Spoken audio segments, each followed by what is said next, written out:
Sejam muito bem-vindos, queridos alunos, para mais uma aula da nossa exposição bíblica. E hoje nós daremos início a um livro importantíssimo, o livro de Levíticos, galera.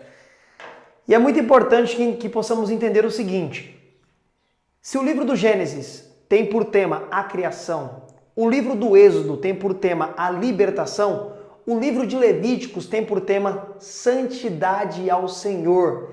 É aqui que vai ser especificado e levantado inúmeras leis, leis de cerimônia sacrificial, leis de resguardo para ter uma vida diferenciada. O livro de Levíticos, ele é repleto de leis que Deus estabelece para que o povo pudesse ter uma vida diferente dos outros povos que viviam em torno deles. Então, o livro de Levíticos é um livro até mesmo que sacerdotal. Deu uma travada aqui. Sacerdotal. Porque vai trabalhar muitas leis também sobre os sacerdotes e como os sacerdotes deviam ministrar isso em torno do povo de Deus, ok? Então eu espero que você já esteja com a sua Bíblia em mãos, seu caderno e sua caneta para suas anotações. E vamos começar aí no capítulo 1. Deus vai falar para eles sobre o holocausto. Como que deveria ser o sacrifício de holocausto?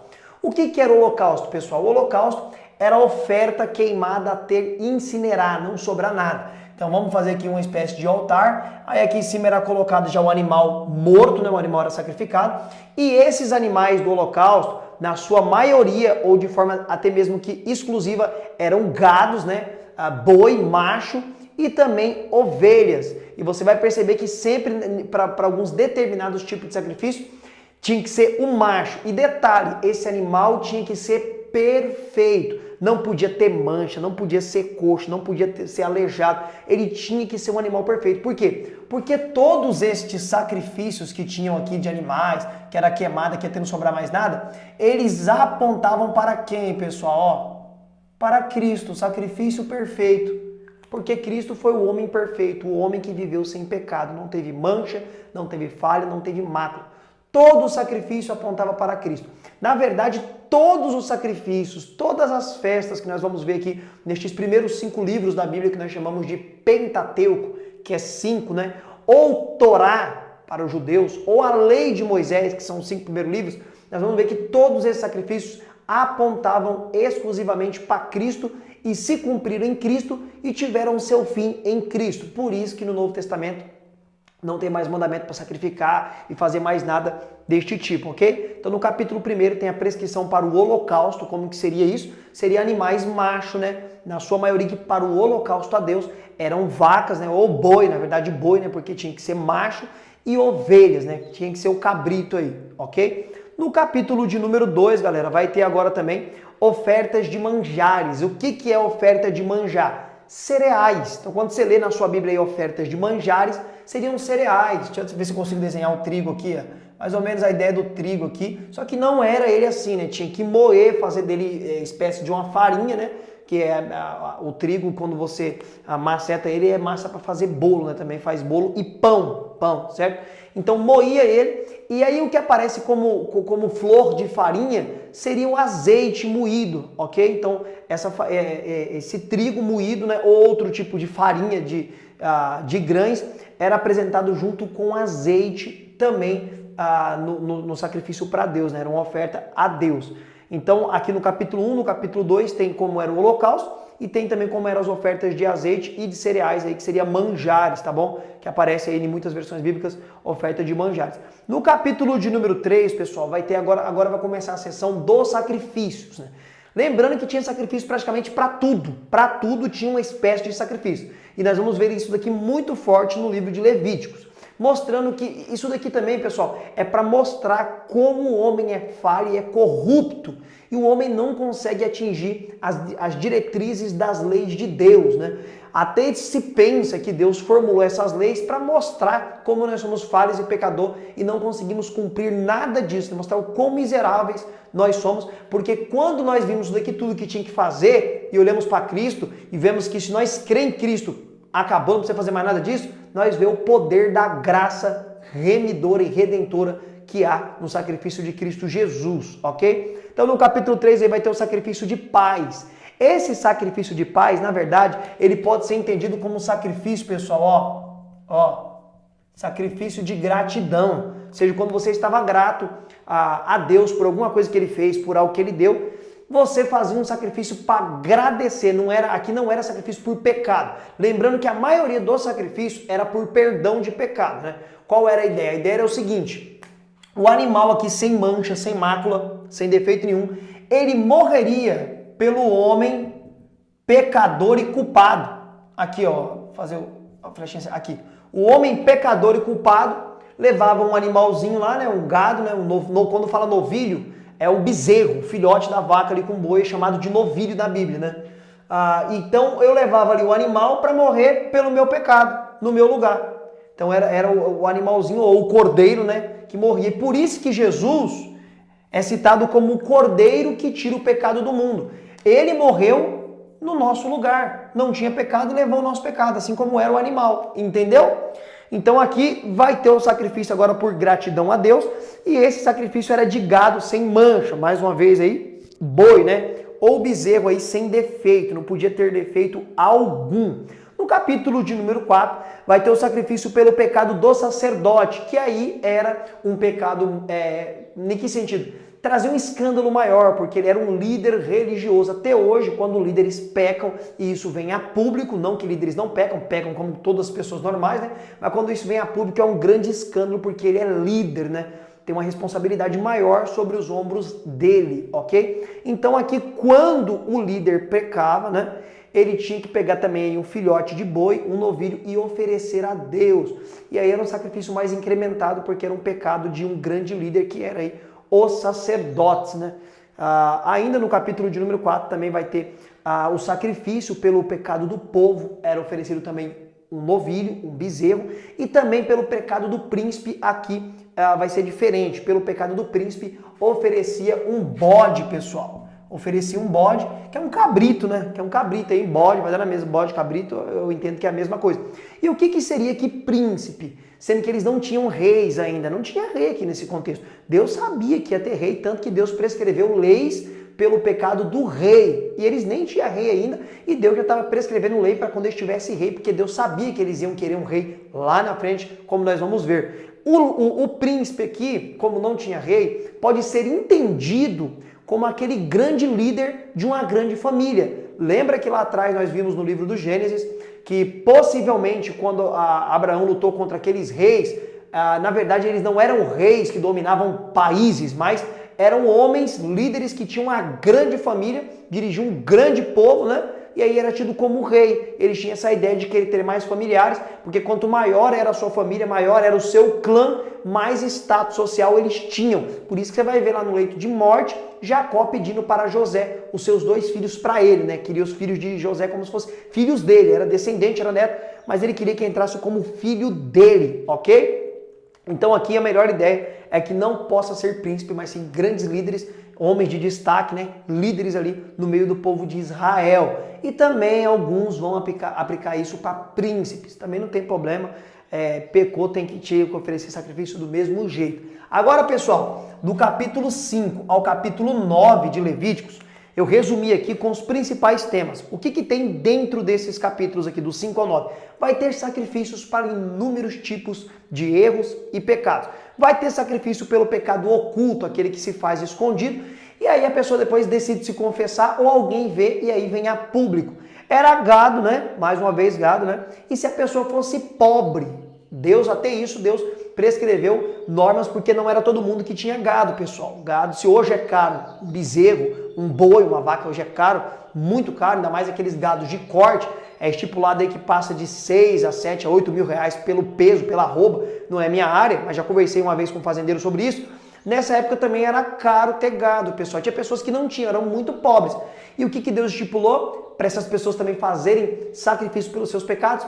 Um par de pombinhos, né? Um par de pombinhos. Ou seja, aqueles pombinhos, né? Pombinhos, não acho que não é que nem esse pombo que tem na cidade hoje. Deve ser aqueles pombos que tem nas áreas rurais, assim, no interior, igual onde que eu moro, aqui tem aqueles pombos diferentes. Seria pombo do mato, ok? E ainda do capítulo 5 ao capítulo 9, vai ter sacrifício pelos pecados voluntários, né? Que você quer pecar e vai pecar de forma voluntária, né? E vai ter também sacrifício, né? Aliás, além de ter o sacrifício pelos pecados voluntários, vai ter aqui do 5 ao 9 também, já lá chegando no 9, as porções prescritas para os sacerdotes, né? Daquilo que era oferecido como sacrifício. Desse sacrifício que era levado para o holocausto aqui, pessoal, para ser oferecido pelo pecado, exemplo, tá lá eu e minha família, né? E eu levo lá um bezerrinho lá para oferecer pelo pecado meu e da minha casa, a remissão do nosso pecado, sacrifício. Daquele animal que vai ser morto lá, uma parte dele, quando ele for imolado é ser morto, cortado ao meio, despedaçado. Uma parte o sacerdote podia pegar para ele e sustento da família dele.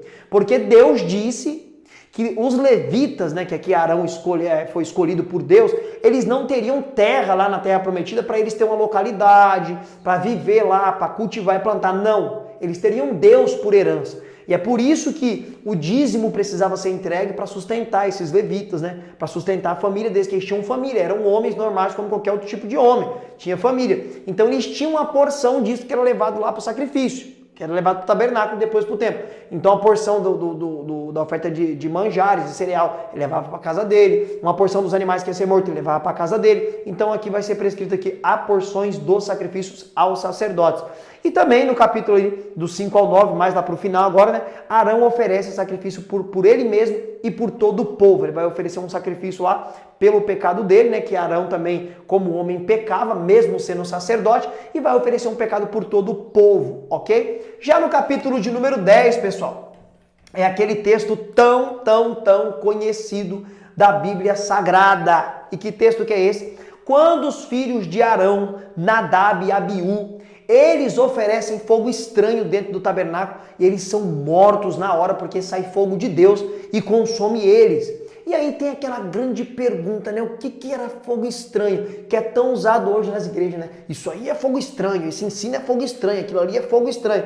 O que seria fogo estranho aqui, pessoal? É simples, vamos para o contexto. Tinha lá o tabernáculo, como eu tentei desenhar nas aulas passadas, né? E dentro do tabernáculo tinha as divisões e tinha o altar do incensário. Esse altar do incensário, ele ficava aceso 24 horas todos os dias, desde que fosse estabelecido o tabernáculo no lugar que a nuvem parava e eles tinham que levantar o acampamento. E o fogo deste incensário ali, dessa mesa que tinha incenso ali, né? Aliás, incensário não, dessa mesa ali que, da mesa que pegava fogo ali, o fogo ficava sempre aceso, que era o fogo que também usava para o holocausto, realmente não era a mesa do incensário, era o fogo que mexia-se para o holocausto, para incinerar o animal. Ela não poderia ser acesa com fogo vindo de fora da tenda do holocausto, né? Ou do tabernáculo, aliás. Não poderia pegar uma tochinha de fogo aqui fora, aqui, ó, e entrar com ela na mão para reacender. Quando eles entravam no turno deles aqui, os levitas, os sacerdotes, eles tinham que reacender esse fogo aqui que às vezes apagava com as brasas que já estavam aqui. Era a ordenança de Deus. Porque isso daqui tem a ver com trabalho, com responsabilidade, pessoal. Isso daqui tem a ver com responsabilidade. E o que acontece? Então Deus não aceitava que trazia fogo daqui, porque é um trabalho. E outra, é para Deus, então tem que ser perfeito. Isso daqui é trabalho sacerdotal e levítico.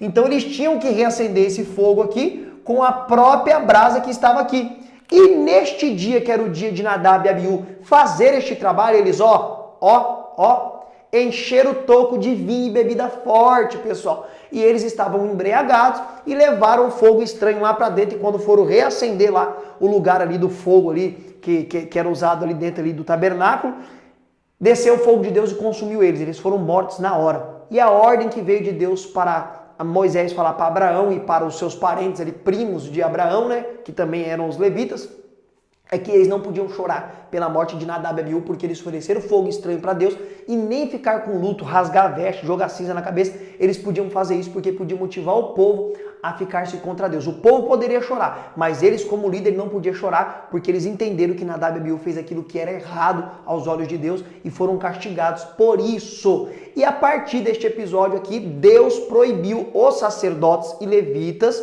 no dia do seu turno de trabalhar no tabernáculo, eles não podiam ingerir nada de bebida alcoólica. Lembrando, pessoal, que bebida alcoólica dentro do judaísmo, pessoal, sempre foi cultura, ok? E eu vou trabalhar sobre isso mais para frente, se pode beber ou não pode beber, o que a Bíblia fala sobre isso, mas lembrando que era cultural, os judeus bebiam vinho tranquilamente, você vai ver isso na Bíblia inteira, e bebida forte também, como é apresentado aqui nesse texto. Alguns dizem que era ervas amargas prensadas, né? Mas por esses dois homens estar bêbado, quando aparece aqui bebida forte, né? Por eles estarem bêbados, era algum tipo de bebida mais potente do que o vinho. E o vinho naquela época embriagava sim, pessoal. Nós vemos lá Noé, lá atrás, muito mais tempo para trás disso daqui, tomando o suco da vide lá e já ficou bêbado, né? Suco de uva lá guardado, suco de uva guardado em tonel, ele fermenta e tem poder alcoólico, ok? A proibição bíblica é não embriagar, mas é claro que a nossa pregação sempre vai ser a lei seca. Fuja da bebida, mas se você me perguntar se tem um texto falando para não beber, não existe esse texto. Na verdade, o que mais você vai ver é o povo judeu bebendo porque era algo cultural, mas depois nós trabalhamos sobre isso. No capítulo de número 11, Deus vai agora, através de Moisés, trazer uma lista de animais que eles poderiam se alimentar e não poderiam se alimentar. Animais que era considerado limpo e impuro. E por que tem essas prescrições, pessoal? Por que isso daqui acontece? Porque nós entendemos, à luz da arqueologia, tá bom? Isso não é censo, mas é uma grande possibilidade, que Deus proibiu o consumo de alguns animais que eram animais usados pelos povos pagões. Quando eu falo pagão, povos que não eram tementes ao Deus verdadeiro, mas eram idólatras. Eles usavam esses animais em rituais de sacrifício aos deuses pagões. Então Deus, para prevenir, para o povo hebreu não ficar tendo contato com esses animais e querer comer e depois querer levar esses animais também para o sacrifício a Deus, Deus proibiu de consumir esses animais e também é entendido que alguns animais naquela época, por não ter o cuidado que se tem hoje, poderia transmitir doenças para o povo hebreu, né? Porque Deus proíbe também alguns animais marinhos, que até hoje é comprovado que tem alto teor alérgico, né? Deus proíbe o porco aqui, porque naquele tempo também não era bem tratado como é os porcos hoje, mas no Novo Testamento quebra-se essa ideia de porco aí, nós vamos chegar lá e vamos provar isso na Bíblia, tá bom? No capítulo de número 12, pessoal, vai ter aí a purificação da mulher depois que ela dava luz, né? Ela dava o parto. E lembrando, galera, lembrando que as mulheres hebreias, né, aqui nesse contexto, elas sempre gostavam de estar grávidas, elas queriam muitos filhos. Por quê? Porque quando chegavam os dias da menstruação da mulher, a mulher nesse contexto, quando tinha um sangramento, era considerada imunda, impura. Ela não podia ficar dentro da casa dela. Tudo leva a entender que tinha um lugar assim, perto do arraial, que era chamado, alguns falam Vale do Rejeitado, outros falam Vale dos Esquecidos, enfim. As mulheres iam para este lugar, ficava lá até cessar o fluxo natural dela, né? Depois ela voltava para sua casa. E também muitos pensam que quando ela voltava, na verdade o próprio texto mostra isso. Isso aqui o texto mostra, que ela tinha que oferecer um sacrifício, né? Matando o pombinho, para poder novamente entrar ali dentro do arraial, certo? E alguns dizem que tinha que queimar até as vestes. Então as mulheres não gostavam dessa separação, de se sentir imunda, né? Queria ficar com a família. Por isso que as mulheres tinham um filho muito próximo um do outro e tinham muitos filhos. Lembrando que para eles ter filho era uma bênção maravilhosa e aumentar a família, aumentava o clã deles e o nome deles dentro de Israel, ok? Então aqui era o seguinte, a mulher ficou grávida, teve um menino, seria 40 dias para ela estar purificada e voltar a ter contato com todo mundo. Nesse período que ela é considerada imunda, pessoal, por causa de sangramento, depois do parto e tal, se alguém tocasse nela, o marido tocou nela, acabou. Ele era considerado podre, imundo, até a noite tinha que oferecer sacrifício, era muito ritual, mostrando também como que Deus é santo. Isso daqui é tudo para mostrar a santidade de Deus, que nós somos impuros, somos imperfeitos, e tudo vai apontar para Cristo. Olha o que Cristo nos garantiu também para as nossas irmãs. Hoje não tem mais essa proibição, isso caiu por terra, acabou tudo em Jesus Cristo. Você vê a importância de Cristo, você vê aqui no livro de Levíticos, pessoal. O que Cristo nos garantiu, todas essas práticas acabaram porque Cristo veio e ele, através da morte dele, ele nos santificou e nós vivemos em santificação progressiva. Olha que bênção!